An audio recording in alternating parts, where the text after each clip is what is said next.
Hey guys, how's it going? We are in Holland, Michigan right now, the cutest little town.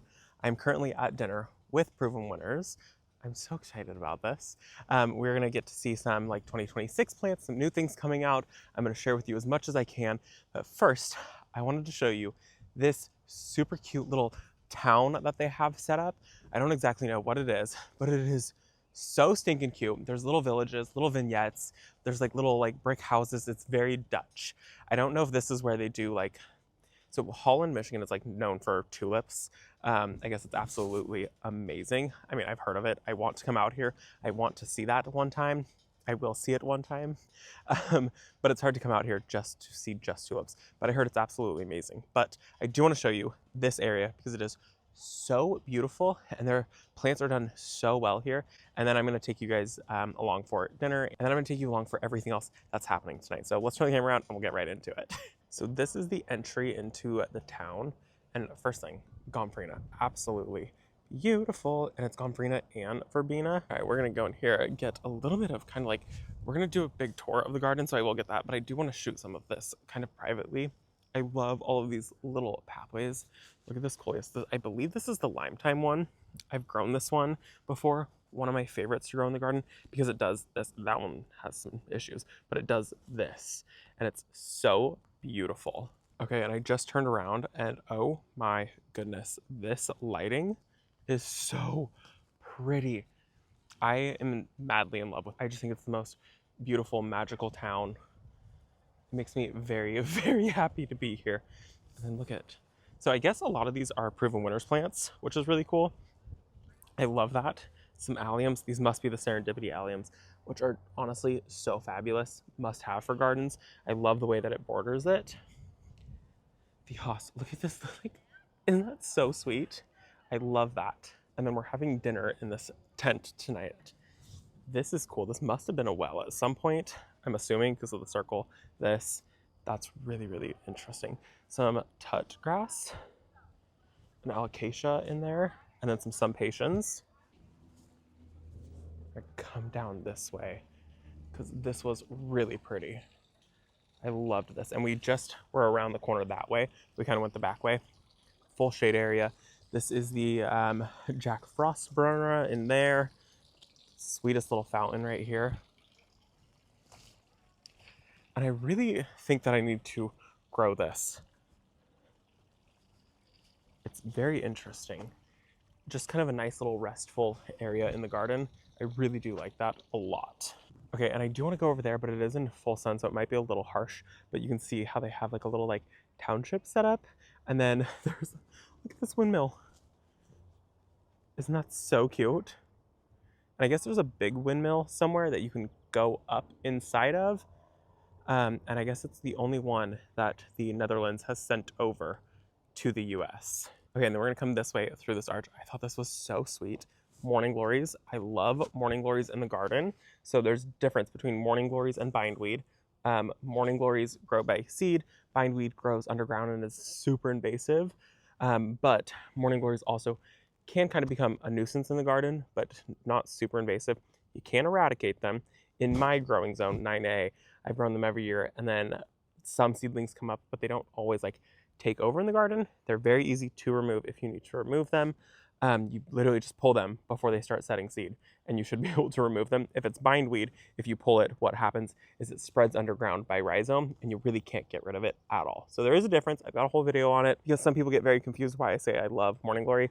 I love it. It is beautiful. Anyways, this arch right here with the roses and the morning glories. And then coming through here, more of this allium. Totally love this plant. And you can tell it's the end of the day because some of the bumblebees have decided to find a flower and go to sleep on. There's one there and there's one sleeping back there. There's still a few that are buzzing around. Like there's one right there buzzing around. There's a few buzzing around, but there's a few that have just decided to just pass out for the night. So cute. And then this is the area with like the boxwood hedge, and then there's the coleus over there. And this is like so minimal of a garden tour. It's insane. This place is absolutely massive. You can see. So there's more gardens that way. And then this whole area that's in full sun. It's a lot of cannas and hibiscus that look like it's over there, and some zinnias. Let's go. Okay, we're gonna go this way. and just try to quickly check it out as quick as I can, because we're supposed to be having dinner here in 5 minutes ago. So I'm definitely lagging. Okay, so it looks like a lot of cannas, and I'm not the biggest fan of cannas because they do take over in my garden, and they also spread by like rhizome tuber things. This one's really interesting with the polka dots. That's really, really cool. Truffula pink gomphrena, it looks like. That is stunning.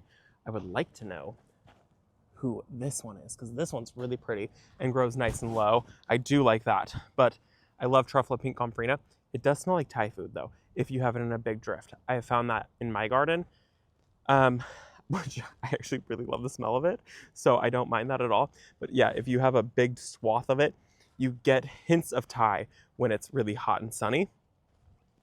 Some coleus here, junipers, a massive, massive peony. That's so cool. And then this looks like it's a little shade garden with some sun patiens down here. Really pretty. This is the tropical salmon, and it's really cool. I like the variegation on that. And then the pink. And it looks like just more sun patiens in here, and then that coleus. I like that. Oh, holy cow. This is amazing. Okay, so this is supersonic orange ice. I want to grow this. Look how dark that is. That's really cool. And then some more coleus. And then some really interesting containers. This is really pretty. An alocasia, a massive alocasia. That's stunning. And then these coleus, beautiful with the sunlight hitting them. This here is henna, Henna, charged up henna. That is really pretty with the sunlight hitting it. And then let me show you it in the shade. This is it in a shaded area. Isn't that interesting? So the backs of the leaves have this red tinge to them, and then the fronts are yellow. That is, I want to find that one for sure. Okay, I have to get back to the tent for dinner, but I just had to show you guys just a quick little tidbit of this garden because it's just absolutely beautiful. Very, very impressed with it. But I'm gonna take you along for dinner and then whatever new plants that we get to see from Proven Winners. Okay, so this is the windmill that came from, it's De Swan Windmill. In 1961, Castle Park Resort owner Carter P. Brown proposed the idea of creating a public park with an authentic Dutch windmill. So this came here in 1961. Okay, so I'm gonna pop footage up of this sign right here. But the way I'm understanding it is that the windmill was built in 1884. If you want to read all of this, hit pause. So the way I'm understanding it is that this was built in 1884, which is insane. It's absolutely massive. I mean, you can see there's some people right over there walking. It's really cool to see. I don't know if it actually spins or not. I didn't actually fully read all of that because I just need to get the footage. And then I need to get back for dinner because we're late. And I'm here with Bethany again from Chicago Gardener. So if you're not following Bethany at Chicago Gardener, me. I can't escape her. Can't escape me. Oh, look, we kind of match. Oh, that was unplanned. We should take some couple photos. In the park, by the windmill. Yeah. I'm going to put her channel down below. She does rooftop gardening, container gardening in Chicago. Yes. And she's also, hopefully, she is getting a greenhouse. I just have to convince my husband that that's happening, yes. He already said yes, it could happen. It's just it could happen. Which one she gets is the question. She's looking at a Hartley and she's also looking at a BC greenhouse. Yes, because he's convinced me of yeah, BC. Yeah. Well, the BC greenhouse, she can get a bigger greenhouse. She can get the 8-foot by 8-foot greenhouse. But do I have space for 8-foot by 8-foot? Yes, you will find space, and it means you can garden year round. Okay. Put it in the comments which one she should get, because the BC greenhouse that she's looking at is one that you can just take a step in, right? Yeah. It's very small. Even, I don't think it could sit in a chair. Maybe? No, I don't think you could. Yeah, I think looking at the footage. Yeah. So you'd have to have the door open when it's snowing. Yeah. Convince her that she needs the 8-foot by 8-foot. She could have a chair in there and enjoy all her plants. I probably do need that. Yeah. Just gotta tell my husband what's happening. I'll tell him. You tell him. We're gonna go get dinner now. And then here is dinner. We're doing salad, Brussels sprouts, potatoes, a little bit of meat, and then a roll, but I probably won't eat them. I'll eat a little bit of it. I love Brussels sprouts. We're celebrating our 60th anniversary.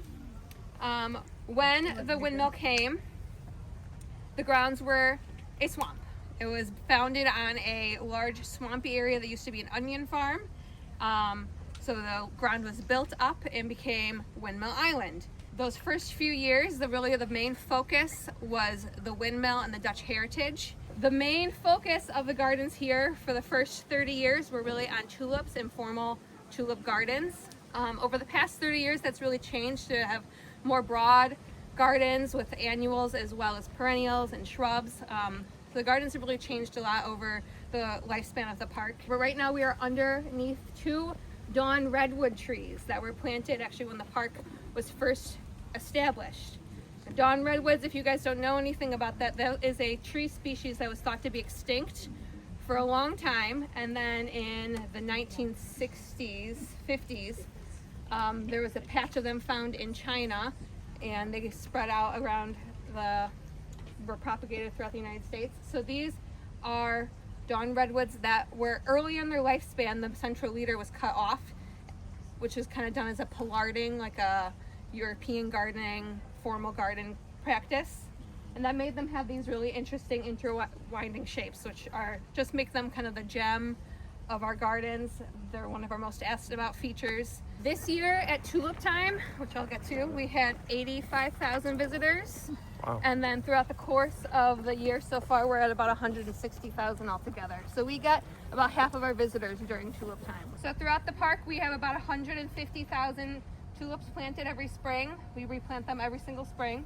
This bed and the bed along our gift shops area here feature a lot of the proven winners this year.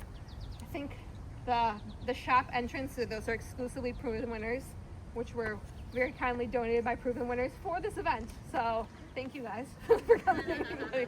Everywhere you see annuals has tulips. So if you came back in April or May, you would see lots of tulips.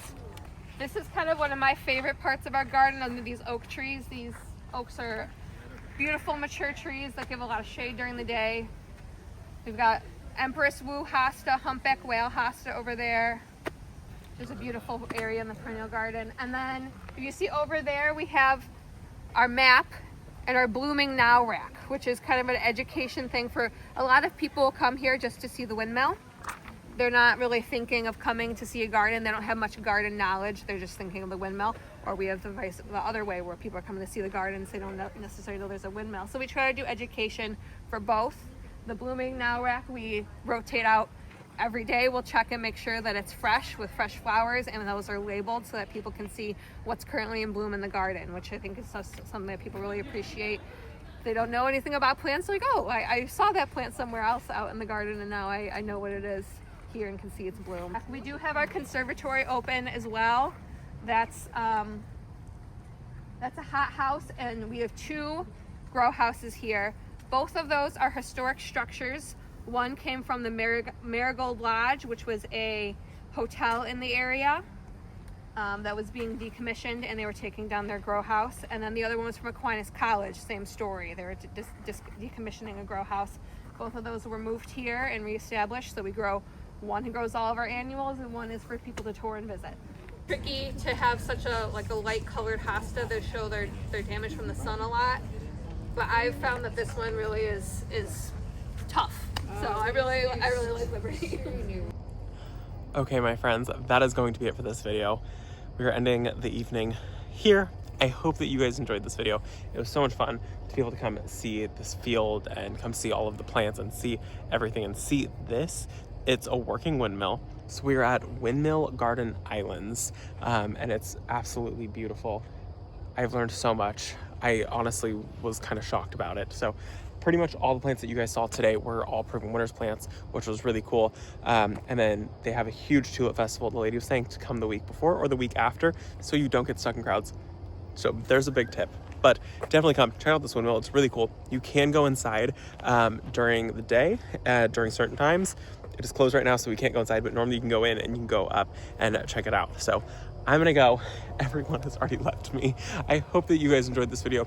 We're gonna go all watch the sunset and have a mellow evening. So thank you guys so much for visiting with me, and I will see you all in the next one. Bye, guys.